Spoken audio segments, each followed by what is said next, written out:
Ted Cruz doesn't start in the top tier of potential presidential candidates, though, but he does have a pretty impressive CV as a constitutional lawyer and, in the day, a champion debater.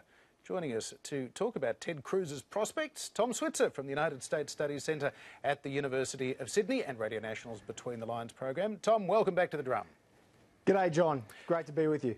Ted Cruz, he's a bit of a rabble-rouser. He's, in some people's minds, a bit of an extremist as well. How serious a presidential contender is he, do you think? Well, I think since Sarah Palin has crashed and burned in recent times, it's fair to say that Ted Cruz is the darling of the Tea Party. This is the ideological free market wing of the Republican Party. But what distinguishes him from Palin is that, as you suggest, he's highly intelligent, he's articulate, he's a very good debater. He worked for Chief Justice William Rehnquist. But like Palin, although he gives out the ideological red meat to the Conservative faithful, thick, juicy cuts of the stuff, it's not altogether clear that that message will play well with Middle America in a general election. I think that's ultimately his biggest hurdle. He might rally a lot of Conservatives in the primaries, but he won't play well with the all-important centre in an American presidential race. Tom, how many different factions within the Republican Party do you think Ted Cruz can possibly appeal to? It would seem he's more than just a Tea Partier. He's certainly burnishing his Christian conservative credentials, even his foreign policy chops. Look, you're quite right. He, as you suggested, led the Republican congressional push to shut down the government. So he's a dry, if you like, in Australian economic terms, free market purist. Low taxes, small government. But on foreign policy, he's a champion of a more hawkish foreign policy, although intriguingly, he did lead the effort to oppose President Obama's campaign to launch airstrikes against Damascus in September 2013. So he's got an opportunistic side to him as well, because he knew at the time most Republicans opposed intervention in Syria.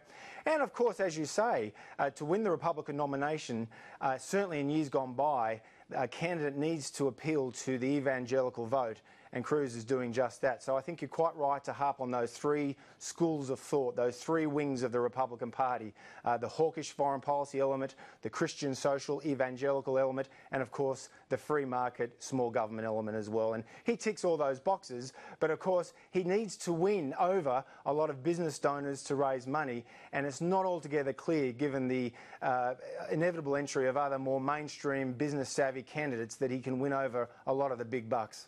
Of course, 4 years ago, Tom, the Republicans shopped around to find anybody but Mitt Romney, and a lot of rather fringe candidates got a showing and went to the top of the polls at various times. Herman Cain, Newt Gingrich among them.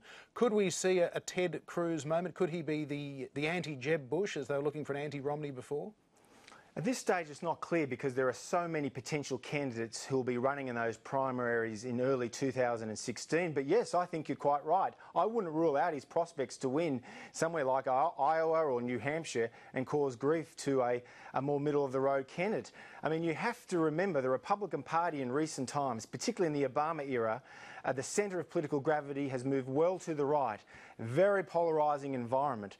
And a lot of the conservative voters who vote in the Republican primaries do not want a mainstream, flip-flopping, moderate establishment candidate like John McCain in 2008 and Mitt Romney in 2012. They want a candidate who represents the thoughts and attitudes of their more ideological view of the world. And, you know, Cruz ticks those boxes. So he will, you know, polarise many parts of the electorate, but he'll win over a lot of the hearts and minds. But again, I get back to this fundamental point.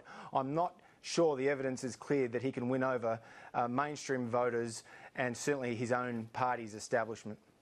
Tom, what do you think the chances are that he'll split the vote that might otherwise go to someone like Rand Paul or Ben Carson? I mean, there's sort of a similar ideological background there, particularly, I think, for the sort of Rand Paul push. Is there a chance that they're going to split that vote and then hand the nomination to a Bush or someone like that? Oh, look, that can't be ruled out. I think that's the whole point. One of the key differences between the Republican primary process next year and of course we're still in March, so we've still got a long way to go. And the Democratic primary process is that at this stage it looks like Hillary Clinton won't face any serious opposition. I say at this stage, circumstances can change very quickly in this business, but Hillary Clinton looks like she'll be the only serious candidate for her party's nomination. On the Republican Party, as you suggest, there could be anywhere between 10 and 15 candidates, many of whom have different shades of conservatism. And so they will probably splinter each other, and that would very much increase the prospects of a more centrist candidate, centre-right candidate like a Jeb Bush or a Chris Christie, the charismatic governor from New Jersey, to come through the middle. But I was in Washington just recently, and I was talking to some seasoned observers of American conservative politics, and they envisioned certain scenarios where splintering within the Republican camp could allow Cruz to win those early primaries and really set the scene for a very exciting Republican presidential nomination contest for the first 6 months of next year. So you're quite right, I wouldn't rule it out. Well, Tom Switzer, we're just about out of time, but as this is the first official day of the campaign, first candidate running, maybe another 19 to come, who's going to win? Well, you know very well. I thought Mitt Romney would win the presidential race in 2012, so I'm still wiping the egg off my face. I think it's just way too early to say. John, I've learnt my lesson. It's too early to make those kind of calls.